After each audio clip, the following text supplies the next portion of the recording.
Let's Gamespot.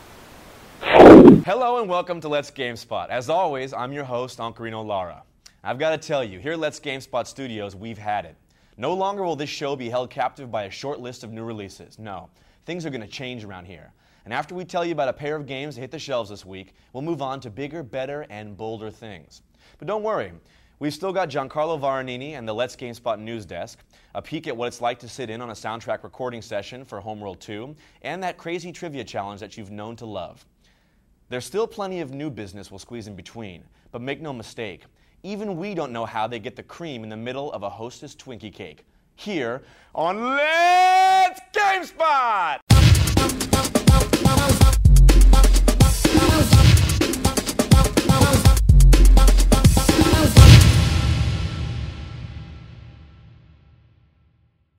Originally released for the PlayStation 2 in Japan in December 2001, K1 World Grand Prix is a solid kickboxing game that Konami releases stateside this week. Originally previewed on Let's GameSpot in the first week of May, we ran the story with a short intro from lifelong fan of the show, Lance Bass. But Lance wasn't alone at the K1 event, was he, Mario Lopez? K1 features more than 20 real-life K1 fighters from all over the globe, including Ernesto Hust, Mike Bernardo, and Georgian Cruz. You can play as any of them in several different modes like standard exhibition and tournament modes.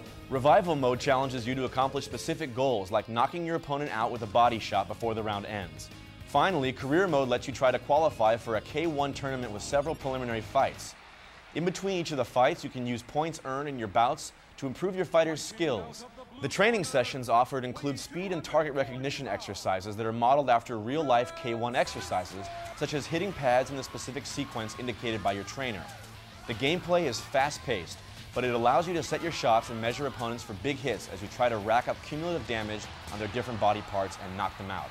For more information, please consult the GameSpace.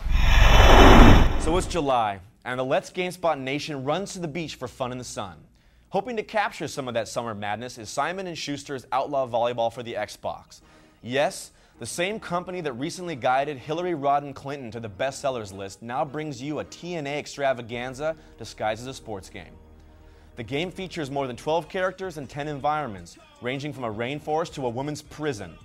Beyond basic arcade-style volleyball gameplay, fights occasionally break out between players, resulting in simple punch, kick, and block control system moves. Modes of play range from standard tutorial and exhibition modes to a multi-course tour mode and a drills mode to practice and improve your skills through the various minigames. Where the game may come up short in originality, it makes up with the trump card known as the Xbox Live. The game features online gameplay as well as downloadable players. And for more information, check out the GameSpace now. Now, I warned you at the top of the show there were going to be some changes, and here's the first. In a new feature to Let's GameSpot, we're going to hit you with some highlights from the site over the last week, just in case you missed out. First up is Greg Kasabian's review of Warcraft 3 Frozen Throne for the PC. Here are some of his points. Given Blizzard's track record with expansion packs, it's understandable that fans of the company's games would have very high expectations for Warcraft 3 The Frozen Throne. Last year's real-time strategy game was a very tough act to follow on any number of levels, and yet Blizzard has delivered a terrific, full-featured expansion for Warcraft 3 that makes an already outstanding game significantly more so. If you enjoyed Warcraft 3's single-player campaigns, you'll be pleased to know that the Frozen Throne offers at least as much, if not more, single-player material. The campaign missions offer remarkable variety from one to the next, and it's not a stretch to say that these represent the most skillfully designed single-player scenarios in any real-time strategy game to date. The Frozen Throne adds 3 beautiful new types of environments that look even better than the original game's maps, several new units to each of the game's factions, and new abilities for some of the original units. Whether or not you're an advanced player, online matches still tend to not last longer than 30 minutes, making Warcraft 3 the perfect real-time strategy game for both quick sessions and marathons. Overall, Greg gave this game a 9.2. For his full review, including a video review, hit up the GameSpace now. Up next is a quick peek at Ryan Davis's preview of the Lollapalooza demo of Activision's Tony Hawk's Underground. Here's what Ryan had to say. The Time demo starts off with a short series of challenges meant to familiarize you with the game's mechanics. The challenges you're presented with focus on the new ability to pick up your board and traverse the level on foot. These challenges showcase your ability to start a combo, dismount, and then caveman back into the combo elsewhere by having you grind on a traffic barrier, run across the roofs of a series of cop cars, and then jump back on your board to grind on another traffic barrier. Once the challenges have been completed, you're able to skate around the level however you like. The ultimate goal is to earn the highest score before time runs out. The level from the demo is modeled after a slightly run-down New Jersey neighborhood, and the size of the level appears to be much larger than what we've seen in previous Tony Hawk games. For the full preview and complete video of Ryan's performance, roll over to the Gamespace now.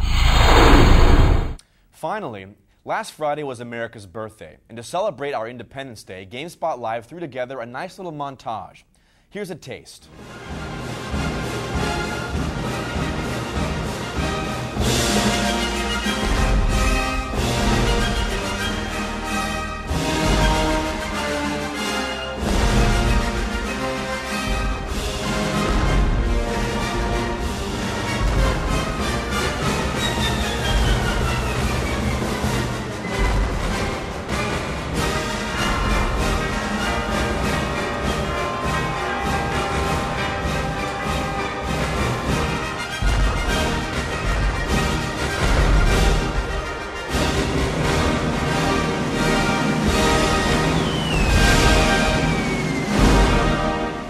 For the full video, check out the news story or try the keyword 4th in our Game Finder.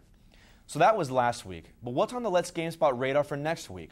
Only one of the highest selling game franchises around, EA's NCAA Football 2004.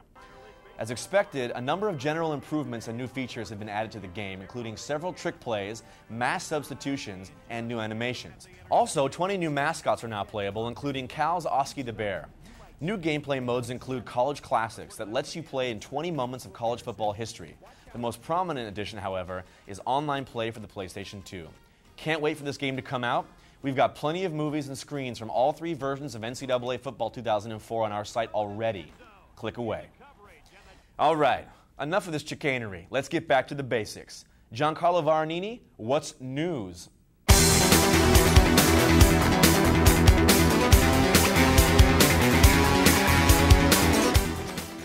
Novalogic has announced that it is working on a new multiplayer action game entitled Joint Operations for the PC. Set in Indonesia in the near future, the game will see players going up against various regional factions in a country on the verge of disintegration. Players will get to take control of a number of different vehicles, including helicopters, boats, and land-based attack units. The multiplayer game will see up to 64 players doing battle as either members of the Joint Operations Force or as Indonesian separatists, and will feature a number of different gameplay modes.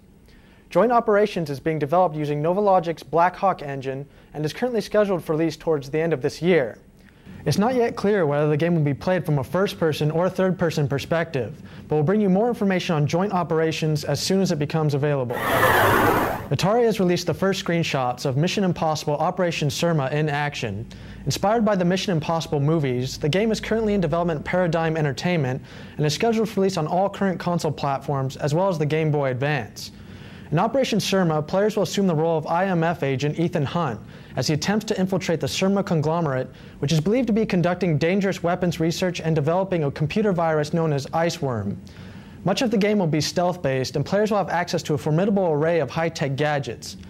Mission Impossible Operation Surma is currently scheduled for release in November. Electronic Arts has announced that its LA studio is currently working on the first expansion pack for Command & Conquer Generals. Currently known by the working title of Command & Conquer Generals 0 Hour, the expansion will add a number of new features, including an all-new Generals Challenge mode to the original game, and is currently scheduled for release this fall. In the Generals Challenge mode, players will get to battle against 9 distinctive armies, and after defeating the AI generals, will have the option to select the conquered armies for online play. Other new features in 0 Hour will include new units and 3 new single-player campaigns consisting of no less than 15 new missions.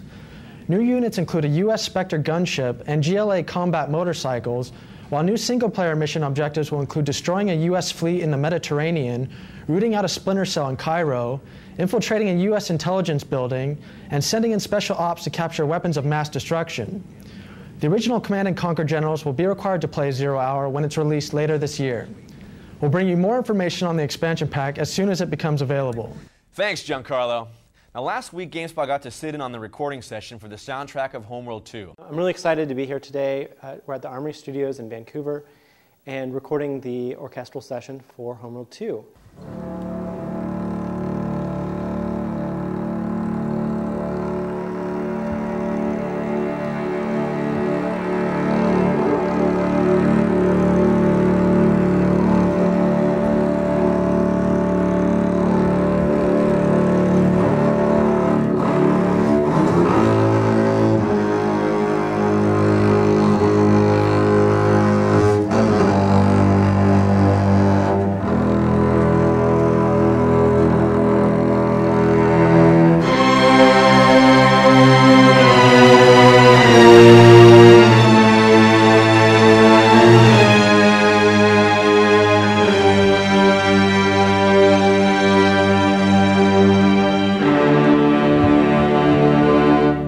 I've been doing audio for games for 10 years now, and it's phenomenal, the progression, from 8-bit day to now the resources that are available for games.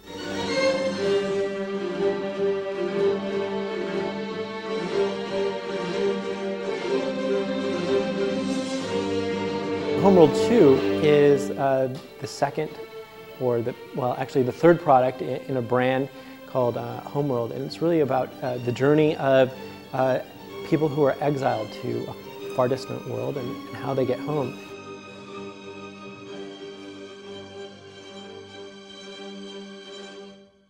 Homeworld did a lot of things right. We just wanted to make those things better and address the things that people had trouble with. So we spent a lot of time and effort to make sure that our UI is intuitive enough so that a player who's never played an RTS before can jump in.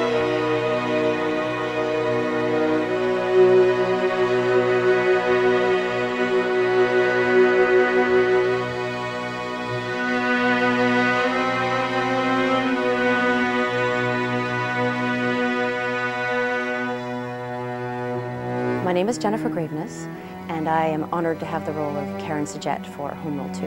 Being here, feeling the music, and feeling the tension and the intensity and the power of the music, it's riveting. And Gamespot Complete members can look for the full Homeworld 2 developer interview sometime next week. Fleet Command online. And you'll have to tune into the rest to find out. All right, folks. It's time for that special parting gift that we call the Let's Gamespot Trivia Challenge. Now, last week, we saw the largest number of incorrect entries in the history of the show. Now, come on, people. Everybody knows that Michael Biehn led the team of Navy SEALs in The Rock. Not Sean Connery, not Nicolas Cage, and definitely not Ed Harris, that dirtbag. And don't even get me started on the people who think pants-wielding super monkeys are better than my man Grape Ape. Don't get me wrong.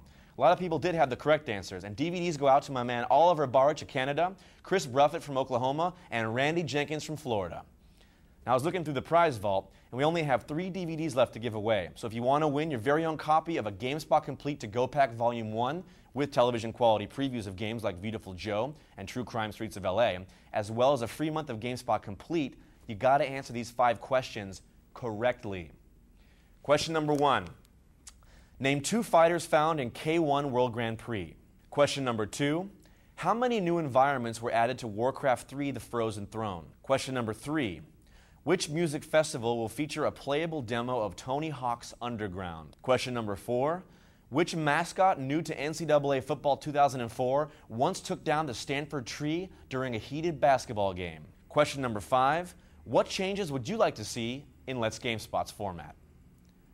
Know the answers? Email them along with your name and address to gslive@gamespot.com before Monday, July 14th. We'll randomly select 3 winners and announce them in this very space on next week's show.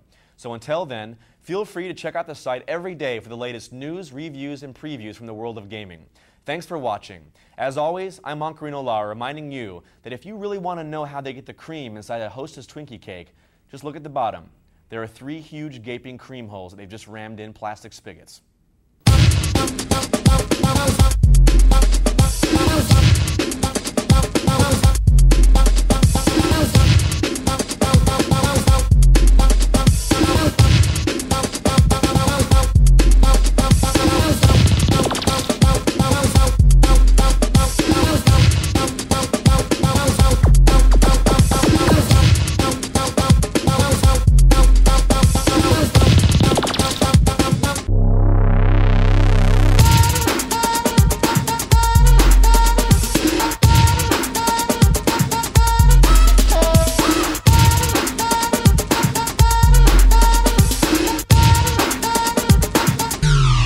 Think about it.